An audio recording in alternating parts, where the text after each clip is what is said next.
Marcus just got dumped and I promised to take him on a trip to cheer him up. You're paying. She announced about her male best friend. Sure. I said, paid for a trip. My own, packed my bags while she was sending Marcus the good news. She came home to an empty apartment and a note. Marcus is single now. So are you? You can cheer each other up. Hey viewers. Before we move on to the video, please make sure to subscribe to the channel and hit the like button if you want to see more stories like this. Thanks. There is a specific kind of loneliness that only exists when you are lying in your own bed next to your girlfriend, listening to her giggle on the phone with another man at 100A. He's just going through a lot right now.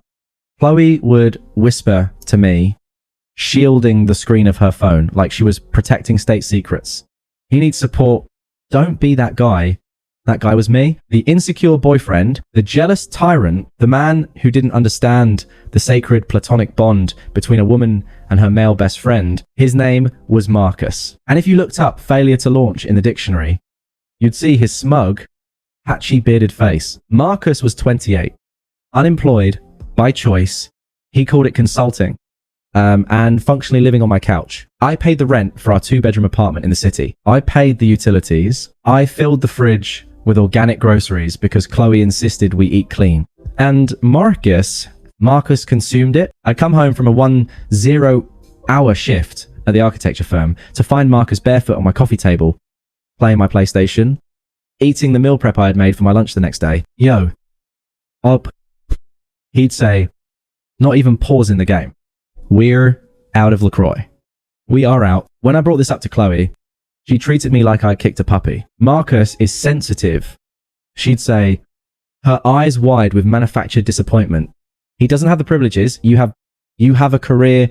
You have stability. He's an artist. He feels things deeply.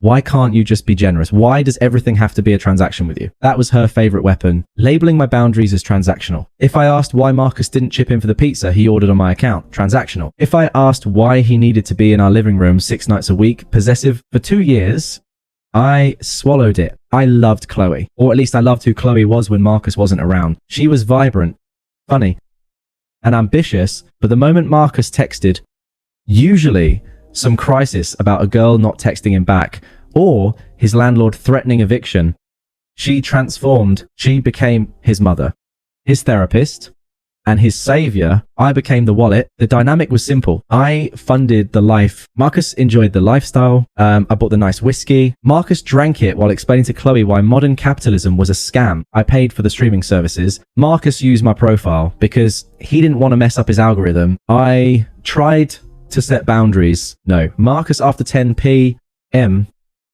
I said once, Chloe looked at me with cold detachment. He's like a brother to me. If you can't handle my family, you can't handle me. It's embarrassing to admit how long I let that slide. I convinced myself I was being the good guy. I was the stable provider. I was the rock. Marcus was just a phase, a charity case that she would eventually outgrow when we got married and move forward. But you don't outgrow a parasite. You just get drained until there's nothing left. The breaking point didn't come with a bang. It didn't happen because I caught them in bed together. It happened on a Tuesday over something as trivial as a bonus check and a breakup. I had just landed the biggest commission of my career. It was a massive commercial project I've been grinding on for 6 months. The bonus was significant, enough to clear my student loans, or, as I had secretly planned, put a down payment on a house for us. A house where, ideally, Marcus wouldn't have a key. I came home early, a bottle of expensive champagne in hand, ready to celebrate. I wanted to take Chloe to dinner. I wanted to talk about our future. Instead, I walked into a funeral parlor. The apartment was dark. The TV was off. Chloe was sitting on the floor in the living room,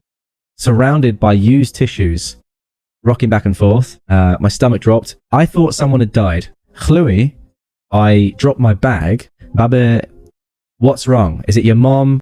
She looked up, her mascara running down her cheeks, her face red and blotchy. She looked devastated, truly, deeply broken. It's Marcus. She choked out. I paused. The adrenaline in my veins turned into cold sludge. Is he hurt? Vanessa dumped him. She wailed, burying her face in her hands. She kicked him out. She said he was a loser. She humiliated him publicly on Instagram. He's at a bar right now, and he says he doesn't see the point of anything anymore. I stood there, the champagne bottle growing heavy in my hand. Marcus had been dating Vanessa for 3 weeks. 3 weeks. And Chloe was reacting like he had been diagnosed with a terminal illness. Okay. I said, trying to keep the edge out of my voice, that sucks for him, but he'll get over it. It was 3 weeks. Chloe, her head snapped up, the sadness vanished, replaced instantly by a glare of pure venom. You have the emotional range of a teaspoon. She spat. He is broken. He has abandonment issues. Vanessa was his soulmate. Vanessa was paying his phone bill. He muttered, "Excuse me." Chloe stood up, closing the distance between us. My best friend is in crisis. Es suicidal. He is alone. And you're standing there making jokes. I'm not making jokes. I came home to celebrate. I got the bonus. Her eyes lit up, not with pride for me, but with calculation. It was a look I hadn't seen before, or maybe I just refused to see it. It was the look of a predator spotting a wounded animal. You got the bonus, she asked. Her voice dropped into a whisper. Yeah, it's confirmed. She wiped her face, sniffed, and nodded, as if a plan had just slotted into place in her mind. She grabbed her phone and typed something furiously, probably to Marcus. Then she looked at me, her face composed, her tone oddly formal. Good. She said, because we need to fix this. I set the champagne down on the counter. The joy of my promotion had evaporated, replaced by a tight knot in my chest. Fix what? Chloe. Marcus. She said, as if it were the most obvious thing in the world. He needs to get away. He needs a reset. The city is toxic for him right now. Every corner reminds him of Vanessa. He met her on Tinder 3 weeks ago. I reminded her they went to like 2 bars. She ignored me. I've been looking at flights, Cabo or maybe Tulum, somewhere with a wellness center. He needs yoga, sun, and no reception. A digital detox. I blinked. Okay. Well, if he has the money for that, he should go. Chloe laughed. It was a dry, condescending sound. He doesn't have money. Up. He's an artist. Vanessa kicked him out. He's literally homeless as of an hour ago. So, where is he staying? I asked, dreading the answer. Here. Obviously, on the couch. Until we leave. I seized on the word. Yes. She said, pacing the room now, her energy manic. I promised him I wouldn't let him go through this alone. I told him we would take him away. A best friend trip to heal. She stopped pacing and turned to me, hands on her hips, and since you just got that bonus, it's perfect timing. The universe is providing. I stared at her, the silence stretched out between us, thick and suffocating. I waited for the punchline. I waited for her to say, I'm kidding. Let's go get dinner. Let me get this straight. I said, my voice dangerously calm. You want to take Marcus on a vacation? And you want me to pay for it? I want us to go on a vacation. She corrected, her tone sharp, to support him. And yes, you're paying. You make 3 times what I make, and you just got a windfall. It's the least you can do after how unsupportive you've been of his art lately. I bought his art.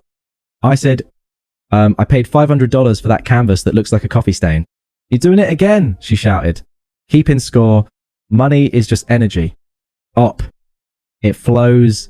Right now, Marcus needs flow. I promised him. I already told him not to worry about the cost because you'd handle it.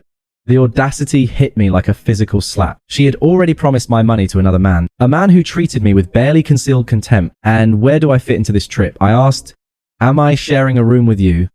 Or is Marcus sleeping on a bed because he has night terrors? She rolled her eyes. Don't be gross.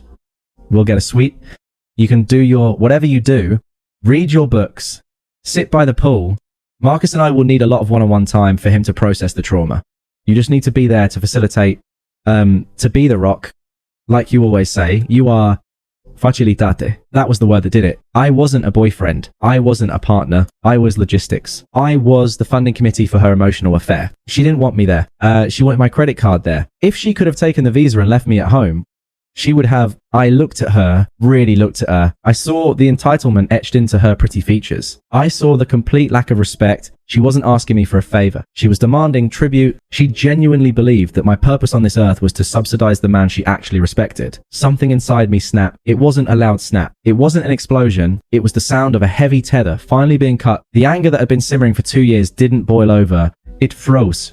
It turned into a sheet of ice. Clear and hard, I realized with absolute clarity that the woman standing in front of me didn't love me. She loved the safety I provided. And right now, she was trying to loot the safe before running off with the bandit. I looked at the champagne bottle on the counter. I looked at the PS5 controller on the coffee table that was greasy from Marcus's fingers. I looked at Chloe waiting expectantly for me to cave, just like I always did. I forced the corners of my mouth up. It felt mechanical, but she didn't notice. She never looked closely enough to notice. You're right, I said. Chloe blinked, surprised by the lack of a fight. Yeah. I said, my voice steady, I've been selfish. Marcus is going through hell. He deserves a break. We all do. Her face transformed. She clapped her hands together and literally squealed. She ran over and hugged me. Not a warm hug, but a possessive one, like a child hugging a brand new toy. Oh my God. Thank you. I knew you'd understand. I knew you weren't actually a jerk. She pulled away, already pulling up Expedia on her phone. I'm thinking Cabo, the resort at Pedregal. It's 5 stars. But Marcus needs luxury right now to feel valued. Book it. I said, but let me handle the flights. I have those frequent flyer miles. Remember, I can get as first class. First class. Her jaw dropped. Up. You are... Oh my God. Marcus is going to freak out. He's never flown first class. He deserves the best. I said, I need to call him. She was practically vibrating. He's at the bar. I'm going to go pick him up and tell him the good news. Can we order sushi for when he gets here? He loves uni. Go get him. I said, I'll handle everything here. You're the best. She said, grabbing her keys. She didn't kiss me. She just grabbed her purse and sprinted out the door to go save her prince. The door clicked shut. The silence returned to the apartment. I walked over to the door and locked the deadbolt. Then I walked to the kitchen, opened the champagne, and poured myself a glass. I took a long, slow sip. It tasted like clarity. The resort at Pedregal. I whispered to myself, sounds nice. I pulled out my laptop. I opened my banking app. I transferred half of our joint savings, the exact amount I had contributed over the last 2 years, into my personal external account. I removed my card from the Uber Eats account. I removed it from the Amazon account. I cancelled the Spotify family plan. Then I went to the airline website. I booked a ticket for the date she wanted. First class, window seat, 1 passenger, destination, Tokyo. I had always wanted to see Japan. Chloe hated the idea because she didn't like raw food and thought anime was for children. Marcus, of course, agreed with her. I finished the glass of champagne. Then I went to the bedroom and pulled down my largest suitcase. I didn't have much time. She would be back with Marcus in maybe 2 hours.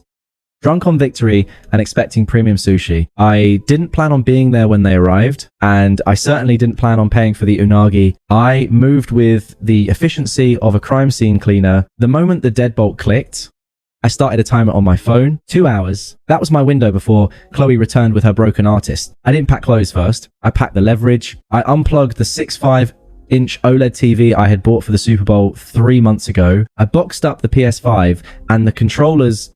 Even the greasy one Marcus liked. I took the Dyson vacuum cleaner. Chloe loved it, but I paid for it. I took the espresso machine that cost more than Marcus's entire wardrobe. I even took the high thread count Egyptian cotton sheets off the bed, leaving the mattress bare. It wasn't about the objects. I didn't even really care about the TV. It was about the message. These weren't shared assets. They were subscriptions to a service she had just cancelled by treating me like an ATM. I called the landlord, Mr. Henderson.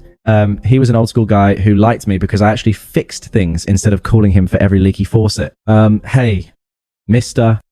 Henderson, it's OP. I'm moving out today. You're on the lease until August. So, I know I'm transferring the full penalty fee to your account right now. 2 months rent. But take my name off the lease effective immediately. Chloe is staying. She'll be responsible for the rent moving forward. Does she know she will in about 90 minutes? All right. If the money clears, I don't care who stays. But if she misses a payment, she's out. Understood.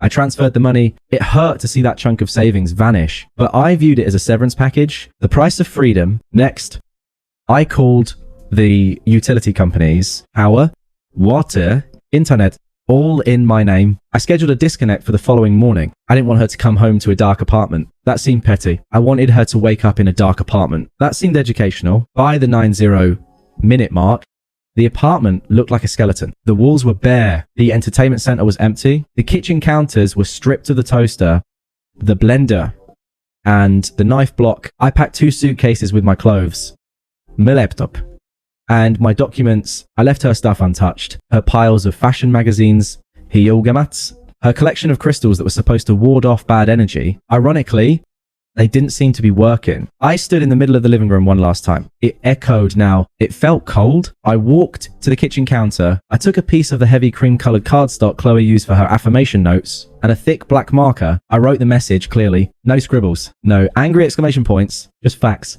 Marcus is single now, so are you? You can cheer each other up. I placed the note right next to the spot where she would expect the sushi to be. I put her apartment key on top of it. My phone buzzed. A text from Chloe. We're 10 minutes away. Marcus is feeling a little better, but he's starving. Did you get the uni? Also, can you transfer me $200? I want to buy a bottle of tequila for the house. I didn't reply. I grabbed my suitcases, walked out the door, and locked it for the last time. I threw my bags into the back of the Uber Black I had waiting, where to the driver asked, International Terminal. I said, and can you play some music? Anything upbeat? As we pulled away from the curb, I saw Chloe's Honda turning onto the street. I slouched down in the seat, watching them pass. I saw her silhouette in the driver's seat, animatedly telling a story with her hands. I saw Marcus in the passenger seat, looking out the window, looking bored. They had no idea they were driving into a disaster zone. The United Polaris Lounge is a quiet place. It smells like expensive cologne and silence. I was sitting in a leather armchair, a glass of scotch in one hand and a plate of buffet food in the other. When the vibration started, I had set my phone to do not disturb, but I had left notifications on for favorites just in case of a family emergency. I watched the screen light up. Chloe. 3 missed calls. Chloe. 5 missed calls. Then the text began to roll in. I unlocked the phone and watched them appear in real time, like a news ticker of a collapsing civilization. Chloe. 7:14p. Where are you? Why is the TV gone? Chloe. 7:15p. Is this a joke? Did we get robbed? Chloe. 7:18p. Up. Pick up the phone. This isn't funny. Chloe. 7:22p. My card got declined for the sushi delivery. You cancelled the joint card. Marcus is hungry. I took a sip of scotch. The burn was pleasant. I imagined the scene. Marcus whining about his hunger while Chloe frantically tried to swipe a piece of plastic that was now just a scraper for ice. Then came the silence. 1:0 minutgeb. She found the note. Chloe. 7:35p. You are a psychopath. Chloe. 7:36p. You left me like this because I wanted to help a friend. Chloe. 7:38p. Marcus is crying. Now, thanks a lot. He thinks this is his fault. I hope you're happy. Destroying 2 people's lives. Chloe. 7:47p. Where did you go? You can't just leave. We have a lease. I decided to break my silence with a single logistical update. I didn't want there to be any confusion about the legalities. I paid the lease break fee. The apartment is yours. If you can pay the rent next month. If not, you have 30 days. Utilities cut off tomorrow at 8:00 a.m. Good luck. Then I blocked her number. It was like closing a blast door. The noise stopped instantly, but the blast radius was wide. Within minutes, the flying monkeys arrived. Sarah. Close friend. Wow. I always knew you were distant. But leaving Chloe destitute, that's financial abuse. You need to send her money right now. Marcus, via a new number. Bra. Love blow. Chloe is a mess. Be a man and come talk to her. Also, you took the PS5 that had my save files on it. I laughed out loud. A genuine belly laugh that made a businessman at the next table look over at me. Marcus wasn't worried about the rent or the woman crying on the floor. He was worried about his Elden Ring save file. I blocked Sarah. I blocked the new number. I boarded the plane to Tokyo an hour later. When the flight attendant asked if I wanted a pre-departure beverage, I asked for champagne, celebrating something. She asked retirement. I said, from a job I didn't know I had. The next 10 days were a blur of neon lights, sashimi, and absolute peace. I walked through Shinjuku at midnight. I hiked in Hakone. I didn't check my email. I didn't look at social media. I felt lighter, physically lighter. I hadn't realized how heavy the burden of carrying Chloe's emotional baggage and Marcus's actual baggage had been until I set it down. On my last night in Tokyo, I met up with Dave, an old college buddy of mine who was working there as an expat. We were at a tiny yakitori bar, surrounded by smoke and noise. So, Dave said, pouring me a sake. I heard from the grapevine back home. Oh yeah. Mike told me, apparently it's a show. I leaned in. .l. Well, Dave grinned. You know how Chloe always said Marcus was resourceful? Turns out his resourcefulness was just using your money. Without you, they folded in like a week. Did she pay the rent? No. She tried to get a roommate to cover your half. Guess who? Marcus. Bingo. Dave said he moved his stuff in, which was basically a duffel bag of dirty laundry. But here's the kicker. Marcus doesn't have a job. So now Chloe is trying to support 2 adults in a downtown apartment on a junior marketing salary. Auch, it gets better. Dave continued. Mike went over there to pick up a hoodie he left ages ago. He said the place is a disaster. No internet because neither of them paid the bill. They're tethering off their phones. And apparently Marcus brought a girl over. My eyebrows shot up. A girl. While living with Chloe. Yep. Some girl he met at a dive bar. He brought her back to your old apartment while Chloe was at work paying the bills. Chloe came home and found them eating her food. Let me guess. I said, Chloe blamed me. Of course. Dave laughed. She told Mike that this is all your fault because you destabilized the environment. She said if you hadn't left, Marcus wouldn't be acting out. I shook my head, finishing my sake. She's never going to learn. Is she? Nope. Dave said, but the good news is she's not your problem anymore. To the single life. He raised his glass. To the single life. I said, but I knew it wasn't over. Narcissists don't just let their supply walk away. They panic, they scramble, and eventually, when the money runs out and the reality sets in, they try to claw their way back. I checked my phone for the first time in days. In my blocked messages folder, there were 42 voicemails. She was getting desperate, and desperate people do entertaining things. It took 4 months for the silence to break. In that time, I had rebuilt my life with the same efficiency I used to dismantle our apartment. I found a new condo, a modern loft with exposed brick and, crucially, a strict no guest for more than 3 days. Policy in the lease, I was going to the gym. I was saving money at a rate that was honestly shocking. Now that I wasn't feeding a family of 3 adults, I assumed Chloe was gone for good. I assumed shame would keep her away, but I underestimated the selective memory of a narcissist. It started on a Tuesday afternoon. I received an email with the subject line, urgent tax documents, WDOS. It was a smart way to bypass my spam filter. I opened it, expecting a forwarded PDF from our old accountant. Instead, I found a 2,000 word manifesto. There were no tax documents. Up. It began, I know you're angry. You have every right to be, but ignoring me is childish. We built a life together, and you walked away without a conversation.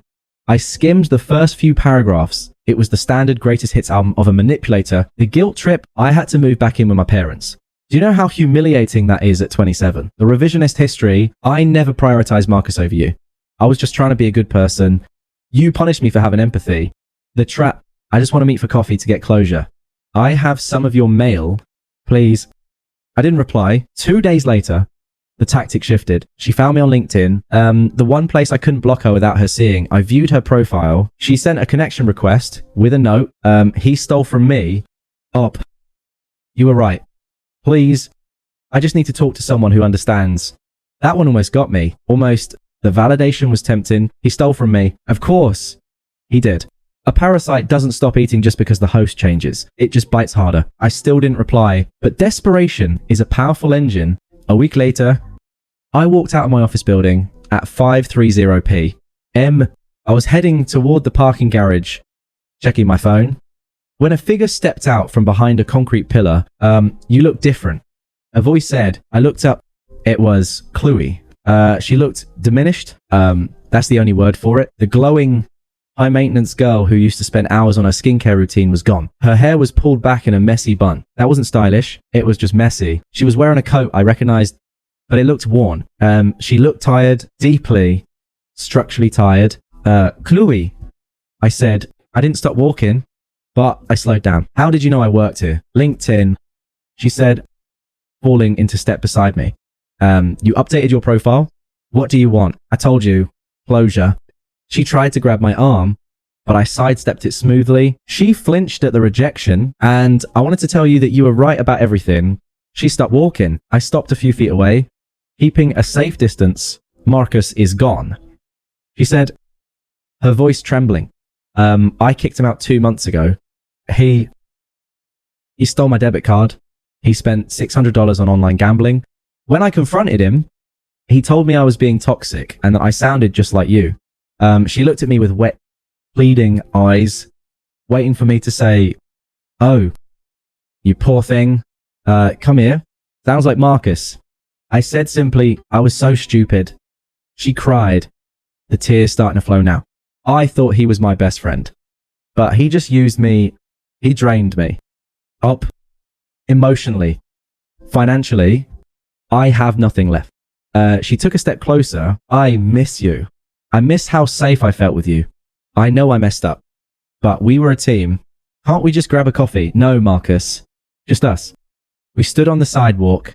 The city traffic rushing by, passers-by glanced at us. A crying woman and a man in a suit standing 5 feet apart. It looked like a breakup scene from a movie, but the breakup had happened 4 months ago. This was just the autopsy. I looked at her, really looked at her, and I waited for the anger to flare up. I waited for the urge to scream at her, to list every time she had gaslit me, every time she had made me feel small to make Marcus feel big. But nothing came.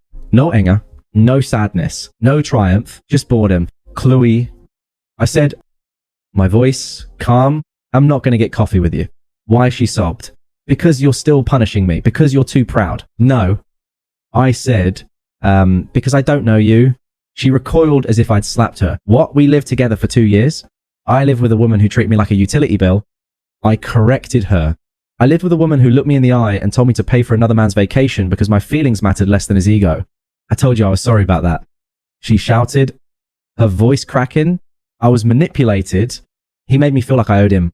And you made me feel like I owed you. I said, you didn't respect me. Chlu, you just respected what I provided. And the moment I stopped providing, you didn't chase after me. You chased after the money. You're only here now because the other host dried up. That's not fair. She whispered, I love you. You love the safety. I said, you love the apartment. You love the fact that I solve problems, but I'm done solving your problems. She wiped her face, her expression hardening. The sadness was evaporating, replaced by the familiar entitlement. The mask was slipping. So that's it. She snapped. You're just going to leave me like this. I'm in debt. Oh, real debt. My credit score is tanked because of that apartment. You have a responsibility here. I really don't. I said, I paid the break fee. I gave you a choice. You chose to stay. You chose Marcus. You bet on the wrong horse. You are such a cold prick. She hissed. I hope you end up alone. I laughed. It was a short, dry sound. That's the funny thing. Chloe, I said, checking my watch. I've been alone for the last 4 months. Truly alone. And I have never been happier. I have money in the bank. I have peace and quiet. I don't have to apologize for existing in my own home. I turned toward the parking garage. Wait. She called out, her voice desperate again. Please. Just. Can you loan me $500 just for rent? My parents are driving me crazy. I'll pay you back. I stopped and looked back at her one last time. Ask Marcus. I said, then I walked away. She screamed something after me, an insult or maybe a curse. But the sound of the city swallowed it up. I didn't look back. I walked into the cool concrete silence of the garage, got into my car, and drove home. That was 6 months ago. I haven't heard from Chloe since. According to the grapevine, Dave mostly, she's back in her childhood bedroom in the suburbs. She's working double shifts to pay off the credit card debt. Marcus racked up in her name. She posts a lot of quotes on Instagram about toxic men and healing, but our mutual friends have mostly drifted away. It's hard to play the victim when everyone watched you hand the knife to the person who stabbed you. As for Marcus, he's doing what Marcus does. He found a new girl, some 9-year-old art student with a trust fund and low self-esteem. He's mentoring her. I give it 6 months before she wakes up and realizes her tuition money is going toward his Elden Ring DLCs, but that's not my problem. I'm currently sitting in the lounge at JFK. I'm waiting for a flight to the Swiss Alps. This time, I'm not going alone. I'm going with a woman named Elena. We met at a bookstore 3 months ago. She's an architect. When we booked this trip, I instinctively reached for my card to pay for both of us. Old habits die hard. Elena stopped my hand. What are you doing? She asked. Getting the tickets. I said, she laughed and pulled out her own card. I've got my own miles. Thanks. We can split the hotel. I stared at her for a second, stunned. It was such a small thing, a basic, normal adult interaction. But after 2 years of being a wallet with a pulse, it felt like a revolution. You okay? She asked. Yeah. I smiled. Putting my card away, I'm great. I looked down at my phone one last time before switching it to airplane mode. No frantic texts, no demand, no drama. I thought back to that note I left on the counter. Marcus is single now, so are you? It was the truest thing I ever wrote, but I left out the most important part. I was single, too. And for the first time in my life, I was free. Thanks for watching. Make sure to subscribe to the channel and hit the like button. What do you think about this story? Share it in the comments.